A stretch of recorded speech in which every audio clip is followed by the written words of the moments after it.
From my bedroom window in EC1, I could see the dome of St. Paul's Cathedral.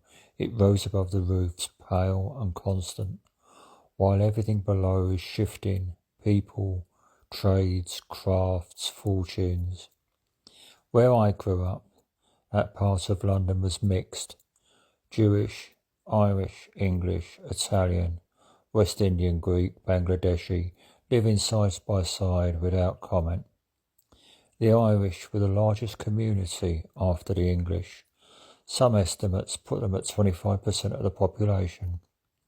At school, their names reflected it. Kinsella, Tubridy, Murphy, Gaffney, O'Halloran, O'Leary, Doolan, Toomey. There was nothing remarkable in it. It was simply who you grew up with. By the time I was training, the building trades carried much of the same mix. The Irish were everywhere, on sites, in yards, in workshops. You heard it in the voices before you saw it in the work. That's where I learned. There was no formal instruction, no moment where a tradition was set out or explained. I worked, and beside me worked two men, both called Jerry, one with a G, one with a J. They were from the west of Ireland. The way they carved was Western Irish carving. They never named it, never set it apart. It was simply how they worked, and so it became how I worked. I knew it was different. The forms carried movement. Decisions came from proportion, rhythm, ratio, not measured out, but held internally. It was solid music, they told me. A moment of music caught in stone. What they passed on was not only technique. There were tools, how to hold them, how to strike, how to read the stone. But that was only part of it. They told stories. Stories of the Goban. Figures, half historical, half mythic, craftsmen who moved between builder and poet. Intelligence there was practical, but never separate from language. They sang, not as performance, but as part of the day. Fragments of song, lines repeated, melodies carried without ceremony. Singing that didn't ask for attention, but filled the space all the same. They spoke about poetry, about music, not as subjects, but as things that sat inside the work. And it became clear these were not additions to the craft. They were the craft. The carving did not sit apart from language or music. It followed the same principles: rhythm, timing, structure, variation, restraint, release. You learnt it in the same way, by being there. If you had asked me then what I was learning, I couldn't have told you. Even now, I couldn't list it. But stand beside me while I work, and it appears, when needed, without thought, without naming. This is how this kind of knowledge exists, and how it disappears. Over the years I worked across many traditions. The Western Irish work remained, but I used it only when it belonged. Most of the time it sat beneath the surface, present but uncalled. I didn't think that it was as rare. I didn't think of it as something that could be lost. Then, through conversations in Ireland, something became clear. Certain ways of working, things that I had taken as ordinary, were no longer easily found. Not gone entirely, but broken into parts, held by different people. In one conversation, I understood something more precise. What had been given to me without emphasis was not widely held in that form anymore, and without conversation, I would have carried it as always had, and taken it with me. Not through neglect, simply because I had never been asked.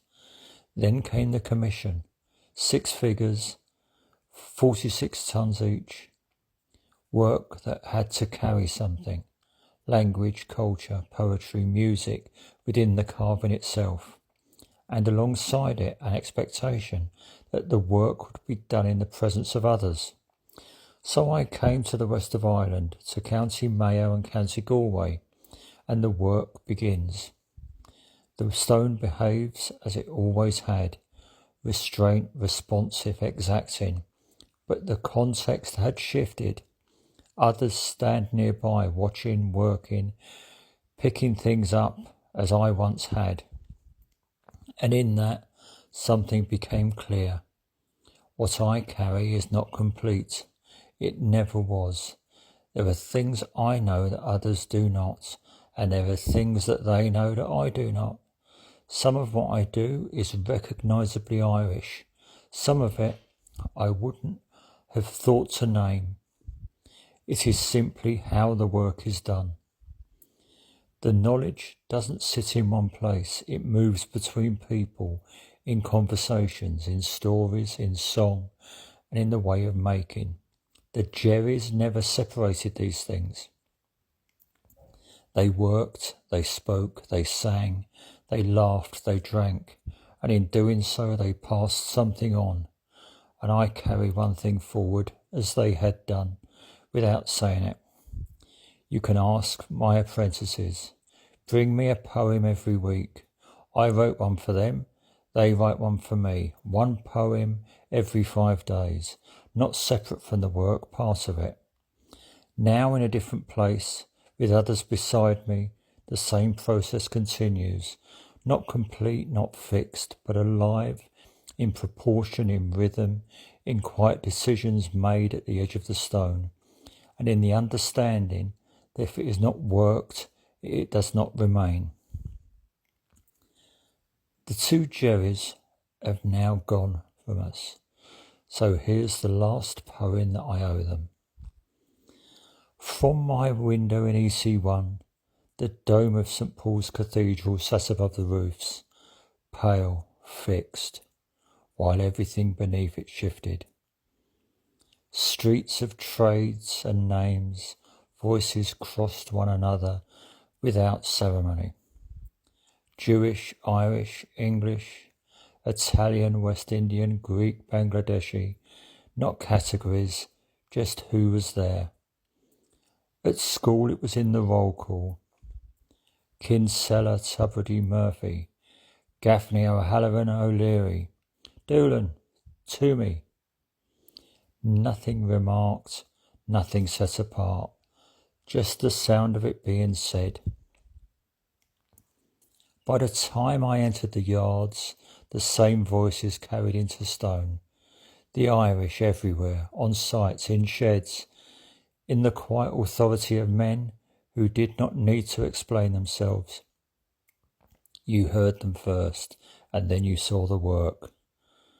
There was no teaching, no laying out of a system, no movement where a hand stopped yours and said, "This is what this is."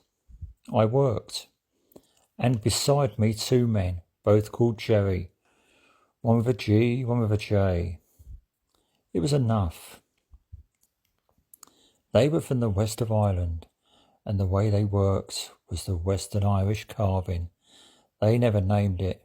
It moved through them as naturally as breath, so I learned it the same way, without naming. I knew it was different. The stone held movement without display. A turn of the line that carried its own reasoning, a cut that followed something already there, proportion, rhythm, ratio, not measured, kept. It was solid music, not metaphor, not description, something held, a moment of sound fixed in weight. They did not say this, they did not need to. They showed it. In the strike, in the pause, in the way a tool was lifted and not used. But it was not only the work.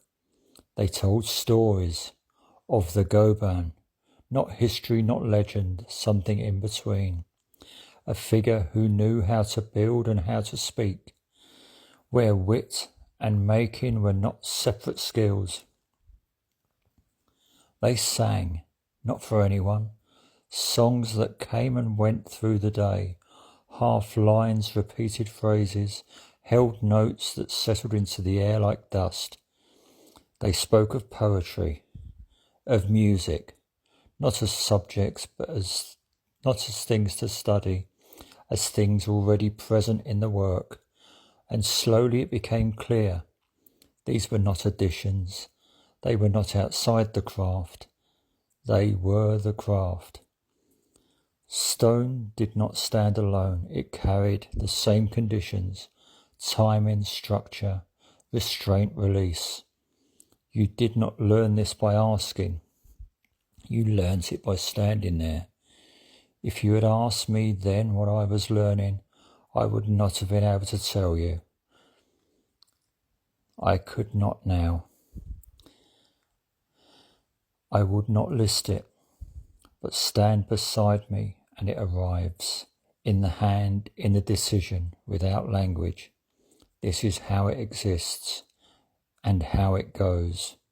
Years passed, other places, other traditions called for other forms. I worked where the work required, and what I had learned remained, not gone, not used, but there. I did not think of it as rare. I did not think it could disappear. Then a conversation. Island again. And something shifted. What had been ordinary was no longer whole, not gone, but scattered, held in fragments, carried separately. And then the realization. What I had been given without weight, without declaration, was not widely held in that form. And without that moment of being asked, I would have carried it as I always had and taken it away with me. Not carelessness, not refusal, just no reason to speak. Then came the work. 6 figures, 46 ton each, stones that had to carry more than shape. Language, poetry, music, memory, not applied, held, and with it an understanding, not instruction, not teaching, presence. So I came to the west, to County Mayo and County Galway, and began again. The stone unchanged, still resistant, still exacting, but now others beside it, watching, working, not asking, learning as I had, and in that something else became clear. What I carried is not complete. It never was. There are things I know that others do not, and things they hold that I do not. Some of what I do is Irish, some of it I would not name. It is simply how it's done. Knowledge does not sit in one place. It moves, in story, in song, in the turn of a wrist, in the refusal to take one cut too far. The Jerrys knew this without saying it. They worked, they spoke, they sang, they laughed, they drank, and in doing so they passed it on. Now another place, another set of hands, the same silence, the same attention, nothing complete, nothing fixed, only this. Proportion held, rhythm carried, decision made at the edge of the stone, and the understanding, quiet, certain, that if it is not worked, it does not remain. Thank you, you old buggers.